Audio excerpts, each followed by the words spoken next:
بصراحة وبكل وضوح، المركز الإعلامي للنادي الأهلي أخفق في تقديم اللاعب أشرف داري. الفيديو ما كانش على حجم الصفقة بصراحة. مجلس إدارة النادي الأهلي تعب وعمل جهد محترم في إنهاء الصفقة عشان خاطر يقدر يعوض محمد عبد المنعم اللي راح فرنسا، ولكن على قد قيمة الصفقة كان المفروض يبقى موجود فيه فيديو تشويقي أو فيديو التقديم يكون على جودة وأعلى مستوى من اللي حصل. طيب، أنا مش طالع بهاجم ولا طالع بنتقد، ولكن هو تنويه بسيط.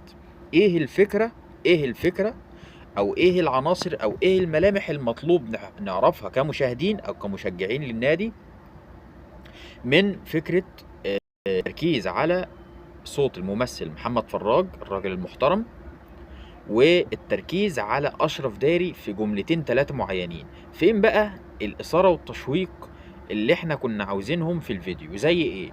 زي ان احنا مثلا نستخدم برج الجزيرة نجيبه في مشهد، زي ان احنا نجيب نسر الأهلي نجيبه في مشهد، زي ان احنا نجيب تراث من التراث الحضاري في المغرب، نجيب حاجة من الأصالة المغربية، حاجة من الحاجات دي عشان خاطر نربط ما بين انتقال لاعب مغربي لمصر، نعمل عملية توازن ما بين المشاهد، نعمل عملية دمج سينمائي، نعمل عملية تخيل للي قاعد بيتفرج على لاعب جاي من فرنسا وأخيرا هيلعب في مصر صفقة بحجم أشرف داري، اللاعب الدولي المغربي اللي لعب مع لعيبة زي كريستيانو رونالدو و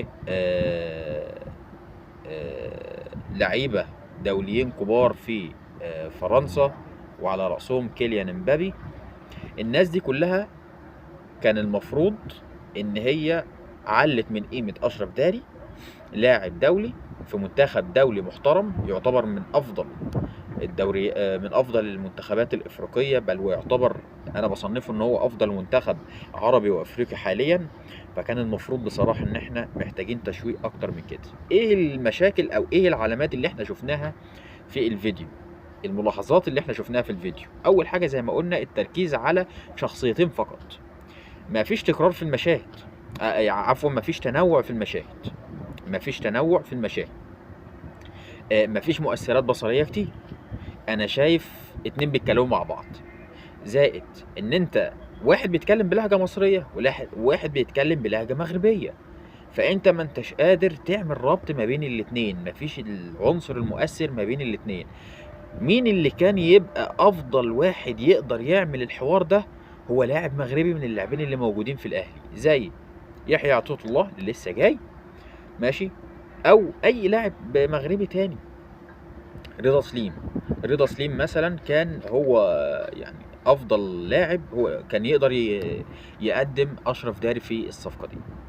فانا شايف بصراحه ان الاهلي بصراحه اخفق في تقديم اللاعب، كان المفروض يبقى فيه يعني عمليه ترويج اكتر من كده وافكار تطلع اكتر من كده، يمكن علشان خاطر ان الاهلي ما كانش مرتب بشكل كبير قوي لان الصفقه تتم، ولكن احنا مش عاوزين يحصل ده حال اتمام النادي الاهلي صفقه محمد علي بن رمضان. لان محمد علي بن رمضان وان كان هو بنفس قيمه صفقه اشرف داري، ولكن المستويات ما بينهم اعلى. محمد علي بن رمضان كقيمه تسويقيه اعلى، كلاعب ومركز مختلف، فلازم يكون برضه له طريقه مختلفه في التقديم. اداره النادي الاهلي نجحت بنسبه 90% ان هي تعمل صفقات طلبها مارسيل كولر، صفقات تليق بالنادي الاهلي.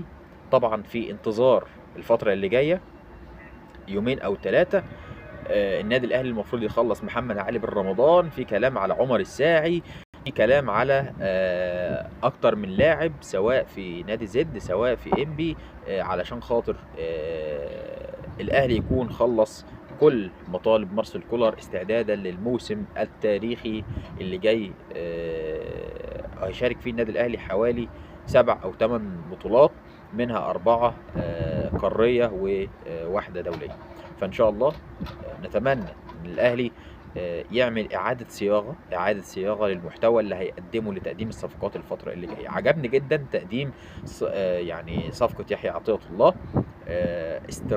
استرجاع الذكريات واستلهاب الشخصيات التاريخية.